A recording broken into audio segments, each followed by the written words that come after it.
Hello and welcome to this new video tutorial of Warehouse Management System mobile app for Magento 2. Now provide the Warehouse Management System mobile app to the warehouse staff to manage the orders arrived for the delivery at the warehouses. It also helps the admin to manage the warehouses very easily and allows the admin to manage the product assigned in the source warehouse. For each source in the Magento MSI feature, a warehouse can be assigned. Also, the admin can define its structure like number of rows, number of columns, shelves per cluster, and racks per shelf as well. The admin has the feature to assign the products to the racks available in the warehouses. The admin can assign the products of an order to the different warehouses and their staff as per the requirement there. The staff can then easily manage the orders assigned to them by the admin via the Warehouse Management System mobile app itself. So in today's video tutorial, I'll be taking you through the initial configuration settings for the Warehouse Management System mobile app for the Magento 2 platform-based web stores in the admin backend panel, and I'll be showing you how to manage the warehouses, staff, orders, and totes as well. But before I proceed further with this particular video tutorial, please do subscribe to our channel and press the bell icon to receive the latest updates from our end. And if you find this particular video helpful, then do kindly give it a thumbs up. So right now I'm at the admin backend panel. To log into the admin backend panel, I need to enter the username, password, and tap on the sign in button. After we are signed into the admin backend panel, on the left hand side we'll find one option after the successful installation of this particular plugin, that's the Warehouse Management System. Under the Warehouse Management System, we have Manage Warehouse, Manage Staff, Manage Orders, Manage Tote, and WMS configuration. So let's check the WMS configuration initially. So for that, I'll just tap here on the WMS configuration, and this will take us to the configuration section in the admin backend panel. So you can also access it by navigating through stores and then configuration. On the configuration page under the webcool block, here you have to go to the Warehouse Management System. Now under the Warehouse Management System, you have the API configuration settings, wherein you have to enter the username and the password for the Warehouse Management System APIs. After entering the username and the password, you have to enter the FCM notification API key that's used for sending the notifications there. Then you have to choose the attribute for the product barcode. You can choose it from the drop down as SKU there. And then you have to choose the warehouse layout theme, whether the warehouse layout theme would be the dark theme or the light theme there.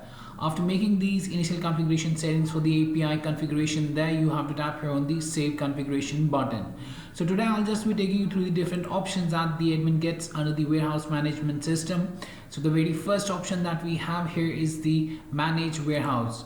So if I go to the Manage Warehouse section, here we'll be able to see the complete list of warehouses that the admin has created, and from the actions drop down, the admin can disable, enable, or delete any one of them as per the requirement there. Apart from that, if you want to delete the warehouses in bulk, you can select the warehouses, and from the drop down you can delete them, enable them, or disable them as per your requirement in bulk as well. To add a new warehouse, what you need to do is you need to tap here on the Add Warehouse button, and then the new warehouse section comes up. So for now, I'll be editing one warehouse here to show you the different options that we get under the particular warehouse when we are creating a warehouse. So I'll just tap here on the Edit button.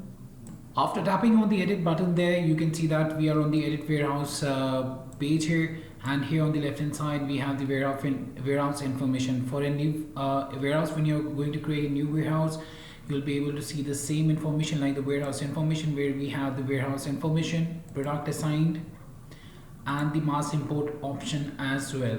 Now under the warehouse information, you have to give the warehouse title. You have to choose the source for the warehouse. Then you have to set up the row count, column count, shelves per cluster, racks per shelf, and tote count for this particular warehouse that you are going to create.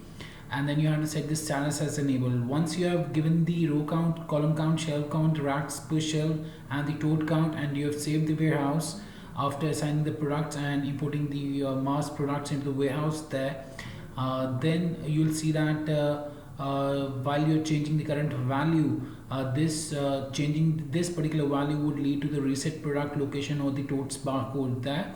So you have to check that up according to your own requirement there. So here you also have for the row count, column count, shelf count, racks per shelf, and for the tote count, here you can see that we have an information icon. If I tap on the information icon, we can see the number of columns, type of column, rows, shelves, and the racks. So this is the diagram showing the columns, rows, shelves, and racks, and according to that you can configure your warehouse as per your own requirement. So you can set up the row count, the column count, the shelves per cluster, racks per shelves, and you can also set the tote count as per your own requirement. Then coming to the product assigned, here you can assign the products to this particular warehouse by tapping on the assign option that you can see on the right hand side for the products. And here, after you have assigned a particular product to a particular location, you'll be able to see the row, column, shelf, rack, and the quantity of the product. So here you can see the same as per your own requirement there. Then we have the mass import option, and here you can select the CSV file to import the products into the warehouse there. So if I download the sample file, for example, let's download the sample file there. And after downloading the sample file, let's open the file and check the columns that we have within the file there. But before I select this, open this particular CSV sample file, let's go to the product assigned. Here you can see that we have the assign option. So if I tap here on the assign option, according to the rows, columns, shelves that we have created, according to that we can assign this particular product to a particular column or to a row as well. So for example, I want to assign it to row 1, column 2. Here I can select that up. I can assign the product. I can set the quantity of the product there, and accordingly we can set it to submit thereafter. After tapping on the submit button, the particular product would be assigned to that particular row 1, column 2 as per the requirement there. So you can see that the process has completed successfully and we have assigned the particular one here.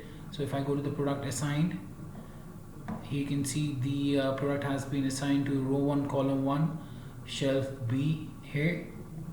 So that's how you can assign the product to a particular what we say as to the particular row, column, shelf, and rack as per the requirement there. That was about the product assigned. Now let's come to the mass import here. Let me open the file there. Let me choose the separate as comma and tap on the OK button. So here you can see that we have set the product IDs here on the left hand side. Then we have set up the row, column, shelf, rack, and then chosen the warehouse ID and set up the product ID as well along with the same. And according to the same, the products would be assigned to the respective row, column, shelf, and the rack within the particular warehouse there with the product IDs itself. So this file then needs to be uploaded here. Let me close this out. And this file needs to be uploaded from this particular choose file option, and then you can tap here on the check data and then tap on the save warehouse to save the particular warehouse. So we have given the warehouse information with the warehouse row count, column count, shelves per cluster, racks per shelves, and the total count, tote count there. And then we have gone to the product assigned, and from here we have manually assigned the products to the different locations by tapping on the assign button, selected the particular column and the row there and the shelf there. Here we are having the row 1, column 2, shelf A, row 1, column 2, shelf B accordingly. And in the mass import, we have mass imported the products into this particular what we say as the warehouse on the different rows and columns and shelves there as per the requirement using the CSV file in bulk. So that was about the manage warehouse section. Now coming to the manage staff. If I go to the manage staff, here we'll be able to manage the different staffs there. We'll be also able to add the staffs for the warehouse there. Apart from that, for the created staffs, we can disable, enable, or delete any of the staff that we have created. So here you can find the complete list of warehouse staffs that we have created, as you can see, along with the image, name, gender, email, contact number, status, and the actions column to edit a particular staff.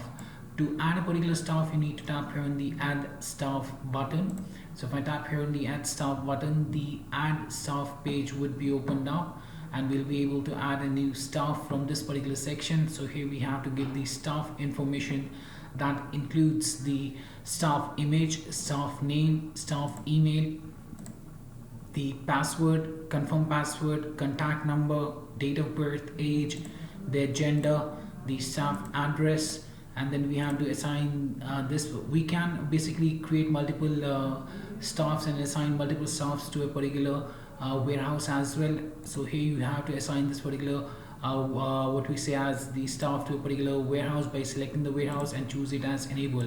Now what happens is that an email would be sent out to this staff email that you have entered here with the email with the username and the password for them to log into the warehouse management system mobile application there, so that they can manage the warehouse there as per their own requirement.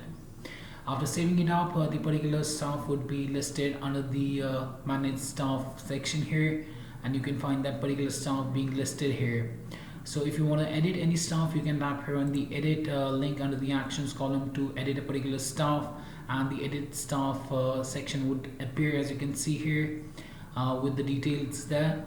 And from here you can choose the warehouse that you want to assign to him, and you can change the different details of the warehouse staff as well.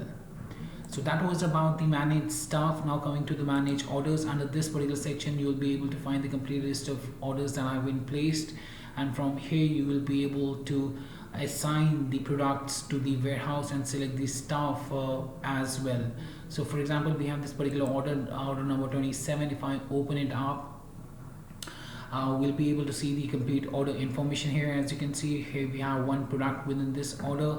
If I go to the assign order section, here I'll be able to choose the warehouse, and according to the chosen warehouse I can choose the staff to whom I want to assign this particular order to. So accordingly I can assign the order to the particular warehouse and the respective staff one to whom I want to assign this particular order to. So that was about the manage orders. Now coming to the manage tote. When we are creating the warehouse, we are setting up the number of totes that would be available for the warehouse there, and according to that we'll be able to see the number of or we'll be able to manage the totes under the manage tote section. Here we'll be able to see the ID, the title, the warehouse, the assigned or not, whether the tote has been assigned to any order or not, the barcode, and the option to print the barcode as well. From the actions drop down, we can basically print the barcodes for multiple totes at the same time by choosing them up and tapping on the print barcode, tapping on the OK button, and that would bring up the particular section to print the barcodes there. So here you can see that we have the tote barcodes, and from here we can tap on the print button to print the barcodes for the totes in bulk there.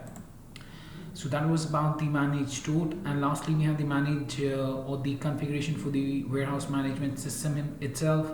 So I've already shown you that. So that was about the manage warehouse, manage staff, manage orders, manage tote, and the warehouse management system configuration for the warehouse management system mobile app for the Magento 2 platform based web stores. If you still have any questions, queries, suggestions, or requirements regarding this particular plugin, then you can anytime get back to us at support@webcool.com, or you can raise a ticket at webcool.uvidesk.com as well.